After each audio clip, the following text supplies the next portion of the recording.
21st century का cold war शुरू हो चुका है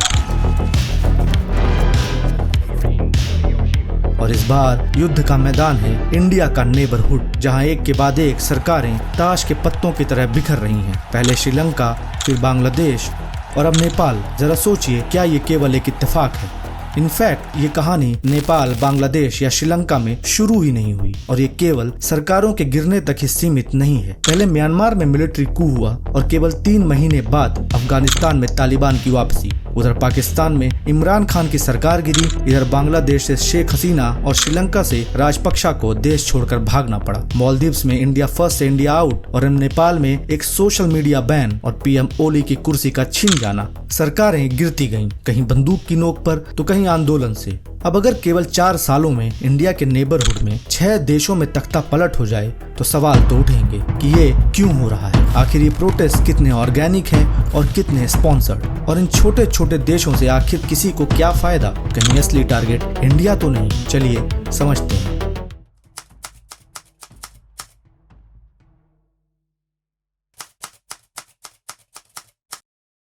देखिए, हमारे नेबरहुड में जो कुछ भी चल रहा है उसमें एक पैटर्न साफ नजर आता है। एक डेमोक्रेटिकली इलेक्टेड गवर्नमेंट का पावर में आना, उस गवर्नमेंट द्वारा कुछ डिसीजंस लेना जो प्रो चाइना या प्रो अमेरिका हो सकते हैं। फिर इन देशों में इकोनॉमिक या पॉलिटिकल क्राइसिस के चलते एक फेसलेस, स्पॉन्टेनियस और वायलेंट प्रोटेस्ट का जन्म होना, जिसके बाद मिलिट्री या पुलिस द्वारा या तो कोई भी एक्शन ना लेना या फिर ऐसे वायलेंट एक्शंस लेना जो प्रोटेस्टर्स को और भड़का दें।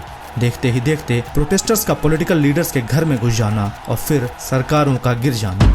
आप हैरान हो जाएंगे कि शुरू से अंत तक इन देशों में तख्ता पलट का ब्लूप्रिंट वही है जिसकी नींव कोल्ड वॉर के दौर में CIA और KGB द्वारा रखी गई थी। ऐसा हम नहीं कह रहे, बल्कि CIA के ही डिक्लासिफाइड डॉक्यूमेंट्स बताते हैं, जिनके हिसाब से 1946 से 2000 के बीच USA ने 81 देशों के इलेक्शंस में इंटरफेयर किया और 64 गवर्नमेंट्स को सत्ता से हटाने का प्रयास किया। CIA के सैकड़ों ऐसे कारनामों में सबसे फेमस केस है ईरान का। अब आप खुद एनालाइज कीजिए कि ईरान की कहानी इंडिया के नेबरहुड में चल रही उथल पुथल से कितनी सिमिलर है और कितनी डिफरेंट।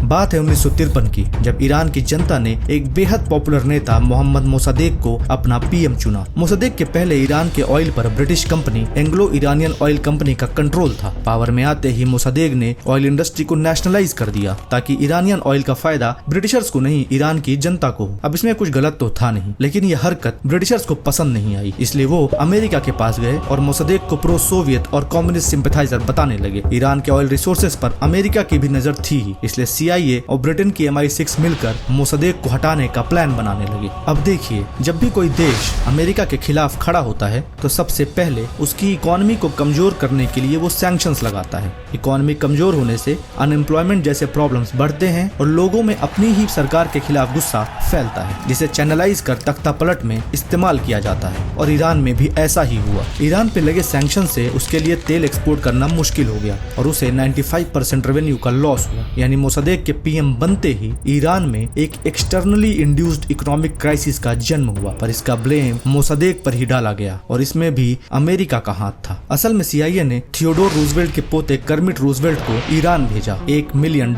के साथ और कहा कि कुछ भी करो, मोसादेक को सत्ता से बाहर करो। CIA की रेजिम चेंज प्लेबुक तैयार थी। ईरान के नेताओं, धार्मिक गुरुओं और मीडिया हाउसेस पर डॉलर्स की बरसात होने लगी। ऑपोजिशन से लेकर मीडिया सब मोसादेक की इमेज खराब करने लगे और उसे ईरान की प्रॉब्लम्स का जिम्मेदार बताने लगे। अब CIA को जरूरत थी तो सिर्फ एक ट्रिगर की, जो आया अगस्त 1953 में। एक्चुअली ईरान का ऑपोजिशन पूरी तरह से हॉस्टाइल हो गया था, इसलिए मोसादेक का पार्लियामेंट में काम करना मुश्किल था। उधर सड़क पर भी भाड़े के प्रोटेस्टर्स माहौल खराब कर रहे थे। प्रेशर में मोसादेक ने इमरजेंसी इंपोज कर पार्लियामेंट को डिसॉल्व कर दिया। ये था ट्रिगर पॉइंट। मोसादेक को डिक्टेटर, एंटी इस्लाम और कम्युनिस्ट डिक्लेयर कर दिया गया। फॉरेन फंडेड फेसलेस भीड़ दंगे फैलाने लगी। ब्राइब किए जा चुके मिलिट्री ऑफिसर्स ने मॉब को कंट्रोल करने से मना कर दिया और कुछ मिलिट्री यूनिट्स ने तो भीड़ को ही ज्वाइन कर लिया। देखते ही देखते मोसादेक के घर को घेर लिया गया और उसने मजबूर होकर इस्तीफा दे दिया। मोसादेक को डिक्टेटर और एंटी डेमोक्रेसी बताकर उसकी सरकार गिराने वालों ने ईरान में उस शाह की सत्ता वापस लाई जो खुद डिक्टेटर था। उसने अमेरिकन और ब्रिटिश ऑयल कंपनीज में ईरान के ऑयल को बांट दिया और ईरान को एक पुलिस स्टेट में कन्वर्ट कर दिया। लेकिन शाह प्रो अमेरिका था, इसलिए उसकी सत्ता बनी रही। चलिए अब देखते हैं कि कैसे यही प्लेबुक हमारे नेबरहुड में भी अपनी छाप छोड़ रही है।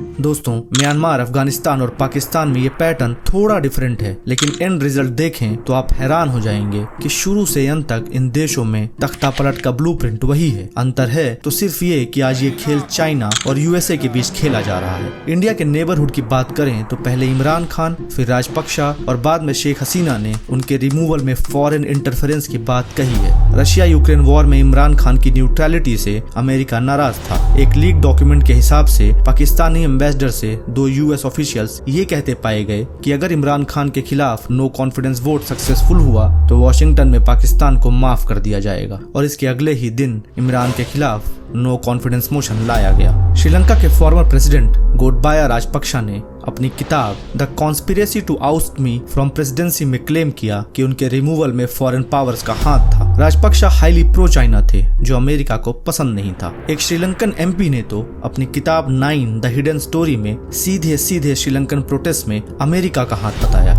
उधर शेख हसीना ने भी बांग्लादेश के स्टूडेंट प्रोटेस्ट में अमेरिकन इंटरफेरेंस की बात कही। कारण था हसीना द्वारा बांग्लादेश के सेंट मार्टिन आइलैंड पर अमेरिकन एयरबेस को रिजेक्ट कर देना। हैरानी की बात तो ये है कि हसीना के रिमूवल के 6 महीने पहले ही रशियन फॉरेन मिनिस्ट्री की स्पोक्स वुमन ने कह दिया था कि अमेरिका बांग्लादेश में अरब स्प्रिंग जैसे स्टूडेंट प्रोटेस्ट से हसीना को हटाने की कोशिश करेगा। लेकिन ध्यान रहे कि इस खेल में भले ही अमेरिका आगे दिखता है, लेकिन वो ये गेम अकेले नहीं खेल रहा। 2021 में म्यांमार में हुए मिलिट्री कू के पीछे कई एक्सपर्ट्स चाइना के रोल की बात करते हैं। बेल्ट एंड रोड इनिशिएटिव और डेथ ट्रैप डिप्लोमेसी से चाइना कैसे हमारे नेबरहुड की सरकारों को कंट्रोल करने की कोशिश करता है, इसकी कहानी तो हम सब जानते हैं। देखिए, हम ये नहीं कह रहे कि इन देशों में प्रोटेस्टर्स के मुद्दे जेन्युइन नहीं है। अगर नेपाल की ही बात करें तो वो सच में एक इकोनॉमिक क्राइसिस से जूझ रहा था। यहाँ अनएम्प्लॉयमेंट रेट काफी हाई है, अराउंड 20%। रैम्पेंट करप्शन और नेपोटिज्म इसका बड़ा कारण था। चाइनीज मदद से बन रहा पोखरा एयरपोर्ट बेस्ट उदाहरण है, जहाँ मिलियंस ऑफ डॉलर्स के स्कैम की रिपोर्ट्स हैं। लेकिन नेपाल के नेताओं को कुछ फर्क नहीं पड़ा। उनके बच्चे सोशल मीडिया में अपनी लग्जरियस लाइफ शो ऑफ करते रहे। लोगों को तो भड़कना ही था। ऊपर से गवर्नमेंट ने जेनजीज के source of income social media को ही बैन कर दिया, तो गुस्से को तो आग में बदलना ही था। लेकिन इसके बावजूद इतने मैसिव स्केल पर एक फेसलेस भीड़ द्वारा देश की सरकार को ही गिरा देना, वो भी बिना फॉरेन सपोर्ट के, थोड़ा अनरियलिस्टिक लगता है। फिलहाल कोई स्ट्रॉन्ग प्रूफ्स नहीं है, लेकिन कुछ एक्सपर्ट्स कहते हैं कि नेपाल की इकोनॉमिक सिचुएशन का कोई न कोई फायदा तो फॉरेन पावर्स ने उठाया। काठमांडू ऑलरेडी फॉरेन स्पाइस का प्लेग्राउंड रहा है, जहां आईएसआई से लेकर सीआईए सब कारनामे करते रहते हैं। नेपाल पीएम केपी ओली चाइना के काफी क्लोज थे, जो यूएसए को पसंद नहीं था। उधर बालेंद्र शाह, जिन्हें प्रोटेस्टर्स का एक धड़ा नेपाल का पीएम बनाना चाहता था, वो पिछले ही साल यूएस एम्बेसडर के साथ एक स्पेशल मीटिंग करते पाए गए थे। अगर इन डॉट्स को कनेक्ट किया जाए तो फॉरेन रोल की पॉसिबिलिटी को नकारा नहीं जा सकता।